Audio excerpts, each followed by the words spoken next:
Hoy nos acompaña el padre Hugo Martínez, quien es el vicerrector académico de la Universidad Unimonserrate, regentada por la Arquidiócesis de Bogotá. El padre Hugo tiene una brillante trayectoria académica, biblista, doctorado en varias universidades y además miembro de la Comisión Bíblica Pontificia. Padre Hugo, muchísimas gracias por este momento para nuestra formación. Un saludo muy cordial y especial para cada uno de ustedes, para todos, que el Señor los acompañe siempre. ¿Cómo han estado? Como decía, es muy importante para nosotros tener un biblista porque él nos va a explicar muchas cosas de cómo como católicos afrontar la lectura de la Sagrada Escritura. Pero primero hablemos un poco del Padre Hugo y de su trayectoria. Padre, usted es miembro de la Comisión Pontificia, es el único colombiano que está en esa comisión, es de los pocos colombianos que están trabajando directamente con el Vaticano, por decirlo de esa manera. ¿Qué importancia tiene la comisión y qué historia tiene? Bueno, la Pontificia Comisión Bíblica fue creada en el año de 1903 por el Papa León XIII. Entonces estamos hablando de la comisión más antigua que existe en el Vaticano. En principio obedece a un contexto histórico, que pues acá sería limitado el tiempo de explicarlo, donde había una restricción para interpretar la Sagrada Escritura por motivos que conocemos como los efectos del modernismo, ¿sí? De una lectura crítica, en cierto sentido mal entendida, de la Sagrada Escritura. Es un contexto histórico bien particular y se crea entonces esta Pontificia Comisión Bíblica con el fin de poder promover el estudio de la Escritura en aquella época.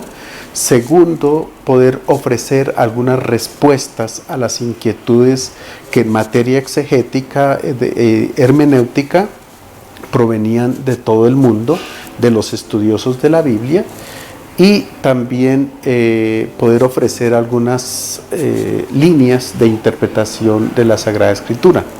La Pontificia Comisión Bíblica estaba compuesta por cardenales que tenían asistentes. Luego, en la medida en que pasa el tiempo, en el año de 1972, el Papa Pablo VI hace una reforma a la comisión y, entre otras cosas, de ahora en adelante está compuesta por estudiosos de la Sagrada Escritura a nivel mundial. Y se constituye que se dice allá que son 20 los miembros que la conforman, y en este momento nosotros pues somos 20, somos 5 del continente americano, de resto son de Europa, Asia y África.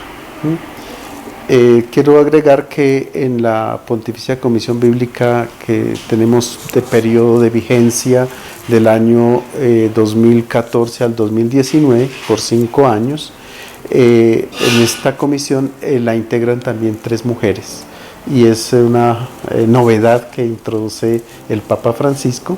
Está la profesora Bruna Costa Curta, que es italiana, de la Universidad Gregoriana, la profesora Nuria Calduc, que es española, pero que también enseña en la Gregoriana, y la profesora Healy, que trabaja en Detroit, Estados Unidos. Padre, usted tiene una trayectoria académica maravillosa, pero yo sé que usted es muy tímido y no nos va a contar mucho de eso. Sin embargo, sí es importante, porque además en este momento usted es el vicerrector académico de la universidad que regenta la arquidiócesis, y esa experiencia nacional e internacional es de peso para la universidad. La universidad en este momento tiene la carrera de teología. Cuéntenos un poco de eso. ¿A quién va dirigida esa carrera de teología en la universidad? Bueno,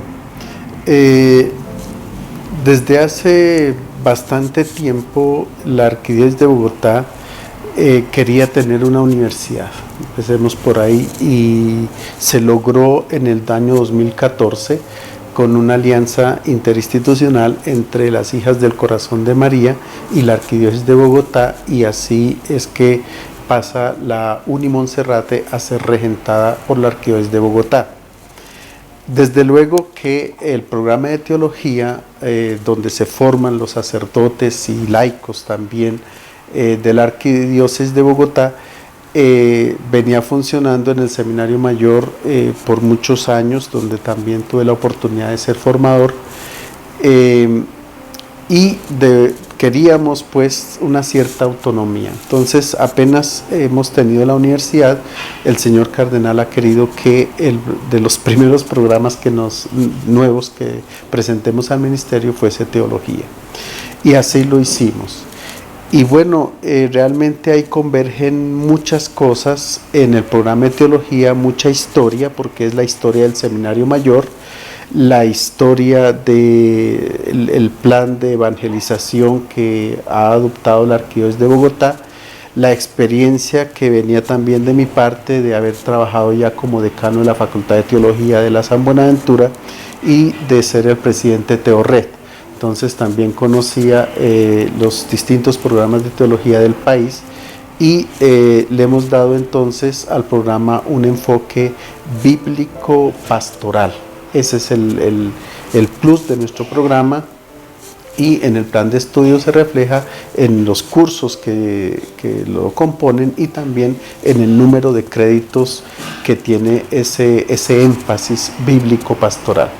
Porque definitivamente, como nos dice el Concilio Vaticano II, la Biblia es la base para hacer teología. Y la Biblia tiene que ser la base también de nuestra vida de cristianos católicos. Yo pienso que al cristiano de a pie, al católico de a pie, le falta mucho estudio de la palabra de Dios. Nos hemos ido por otros estudios o por otras vivencias, pero pienso que es muy importante que nosotros, como católicos común y corrientes, nos acerquemos más a la palabra. Usted, como maestro de Biblia y como una persona, como pastor, ¿qué nos puede recomendar a los que queremos acercarnos a la palabra de Dios para leerla, interpretarla y entenderla de una manera adecuada? Bueno, la Sagrada Escritura es el libro escrito que nos lleva hacia Dios y que refleja la experiencia de un pueblo con respecto a su Dios. O sea, está hecha, digámoslo así, inspirada por Dios, pues para nuestro crecimiento espiritual, para que nosotros también logremos adquirir una experiencia con nuestro Dios. Entonces, ese es el objetivo principal de un estudio bíblico, ¿sí? Es el crecimiento espiritual, no solo de la persona, sino también de la comunidad. Por eso la lectura de la Biblia es personal, pero también tendrá que ser comunitaria.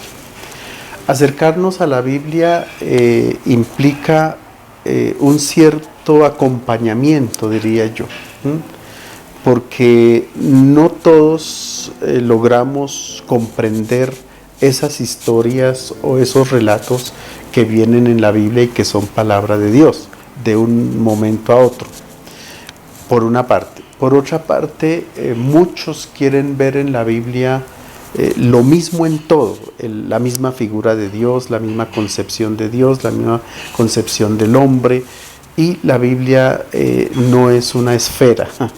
El padre Januszka hace esta comparación, dice: la Biblia no puede ser una esfera.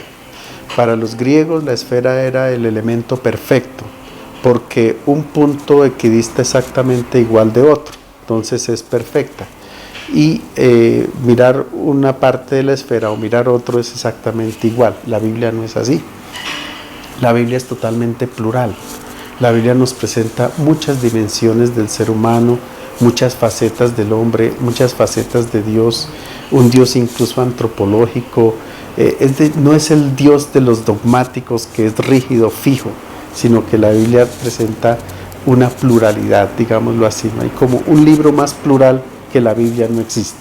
Bueno, por otra parte, entonces hay que entenderla más bien como una grande selva, donde no es lo mismo en la estación de verano que la estación de invierno, no es lo mismo en la mañana que en la tarde, no es lo mismo en el otoño, ¿sí?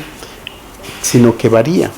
y uno se entra poco a poco y a veces con guía dentro de esa selva hasta que finalmente se familiarice con la selva. Y entonces uno puede comprender fácilmente el rastro de un animal que pasó, el silbido de un pájaro, ese pájaro lo puedo identificar, el aullido de alguna fiera que hay en la selva, las hojas de un árbol, etcétera. Así es la Biblia. Uno empieza ese conocimiento progresivo, hasta que puede ir identificando los géneros literarios que aparecen ahí, las maneras como se va comunicando el mensaje de la revelación, o sea, de distintos modos particulares en palabras humanas, pero siendo la palabra de Dios. Entonces es un proceso, diría yo, y para esto se necesita primero que todo el interés de la persona. O sea, que yo realmente quiera entrar en un proceso de crecimiento espiritual y que yo diga, venga la palabra para empezar a estudiarla. No por curiosidad, porque si no la palabra se cierra, ¿sí? No por una curiosidad histórica, a ver cómo fue la historia del pueblo de Israel, o de dónde es que surge tal cosa, etcétera, o una intención geográfica, no. Es más un acercamiento a lo que ella es, la palabra. La palabra que transforma, la palabra que da vida. Entonces yo voy allá es por un interés mucho más allá de cualquier otro interés literario, geográfico, histórico. Y esto me permite realmente entrar en un diálogo con la palabra, porque la Biblia es un texto muerto. Me explico, es letra muerta. Cuando yo entro a abrir la Biblia y a leer un pasaje, la letra da vida, o sea, se convierte en vida, la resucito, como una partitura musical.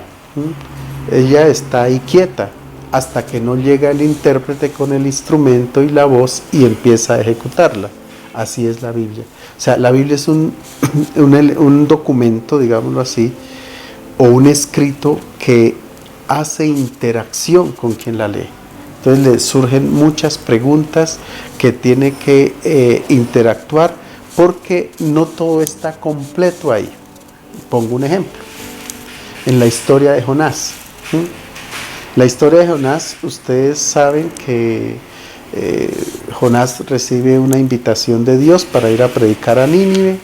Jonás coge para el otro lado, y uno no sabe por qué cogió Jonás para el otro lado en vez de irse para Nínive. El texto no lo dice hasta después de toda la historia, es que dice Jonás, por eso fue que me fui para Tarsis, porque yo sabía que usted era un Dios misericordioso, lleno de perdón, y entonces iba a perdonar al pueblo, y por eso yo cogí para el otro lado. Hasta allá nos revela el secreto de por qué se fue Jonás para el otro lado. Después viene el problema de Jonás, que se pone a pelear con Dios y se va pues allá a la distancia a ver si Dios sí quiere destruir o no a Nínive, a ver si lo hace quedar bien como profeta, o simplemente es un Dios de perdón y que no destruye Nínive. Él se queda allá en un ángulo observando con una rabia grande, porque el sol le calienta en la cabeza, porque está muy airado con Dios. La pregunta, así termina el texto, la pregunta es, ¿se reconcilia Jonás con Dios o no se reconcilia Jonás con Dios? ¿Y quién es el que responde? ¿Quién es el Jonás? El lector. El lector, primero, de una época que no podía comprender cómo un Dios era capaz de perdonar incluso al enemigo, de cómo un Dios es capaz de tener misericordia con quien nos hace incluso el mal. Si yo acepto a un Dios lleno de misericordia en esa perspectiva, yo me reconcilio con Él. Y el texto queda abierto para que el lector sea quien logre meterse en esa historia y logre interpretar que realmente es Él el que tiene que cambiar de mentalidad, cambiar de opinión y aceptar a un Dios misericordioso. Usted pone un ejemplo para mí muy bello, que es el de Jonás. pero a uno le suena como a una fábula, porque aparece un pez grande que se lo come, que después lo devuelve a la playa. Entonces ahí viene una pregunta y es sobre la literalidad del texto.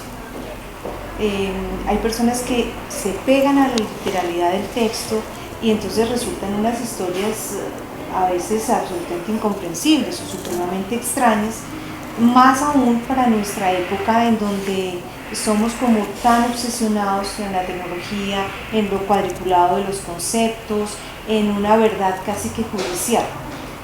¿Cómo no caer en la literalidad? Bueno, realmente, ¿qué clase de texto es el que trae la Sagrada Escritura? En otras palabras, se ha discutido mucho y bueno, en los años, en el siglo pasado sobre todo, en Alemania se discutió mucho sobre la historia de la salvación que trae la Sagrada Escritura.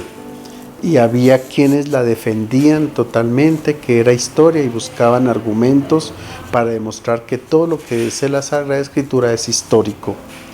Y otros para decir, no, es un libro de literatura como cualquier otro libro de la época griega, etcétera. Entonces hay que tratarlo es como un libro de literatura y no como lo que la palabra de Dios que es.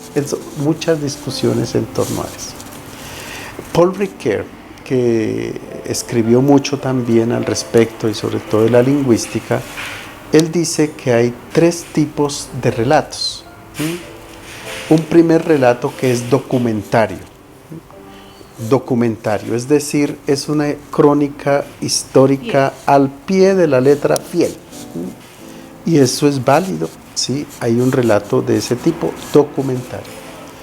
Pero también hay un relato que es explicativo, donde yo no me centro totalmente en la literalidad de los acontecimientos, cuanto en la explicación del acontecimiento.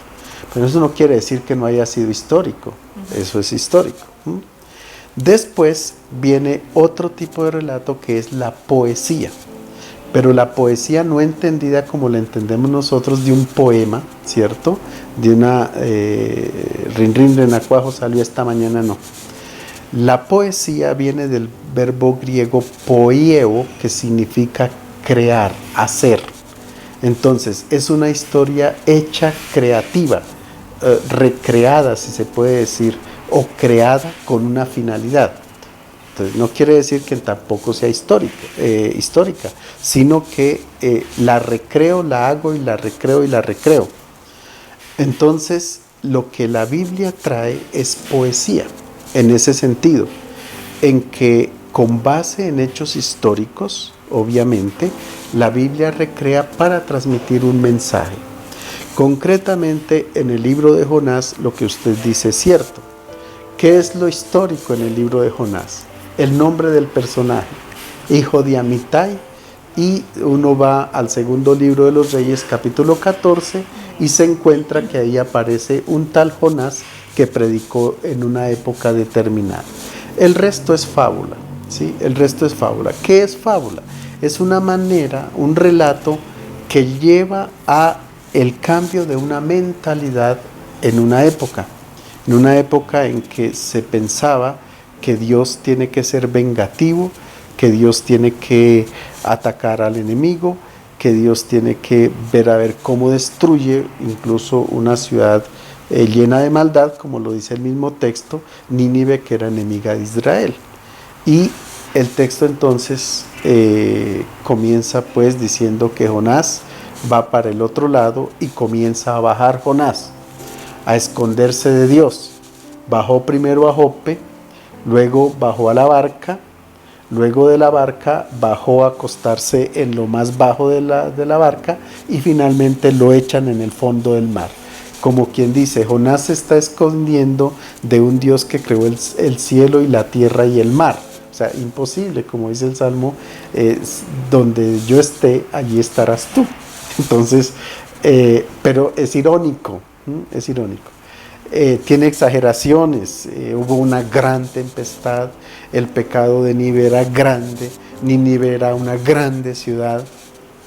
Entonces, todo es una recreación, ¿cierto?, sobre una predicación que es histórica para que un judío que lee ese texto tenga un cambio de mentalidad a una concepción de un Dios vengador, de un Dios violento, con un Dios misericordioso y lleno de perdón. Pues muchísimas gracias. Realmente este tema apasionante, podríamos estar días enteros oyendo al Padre Hugo y oyendo hablar de la Biblia. Le agradecemos muchísimo estos momentos de reflexión y los invitamos para una próxima ocasión. Muchas gracias.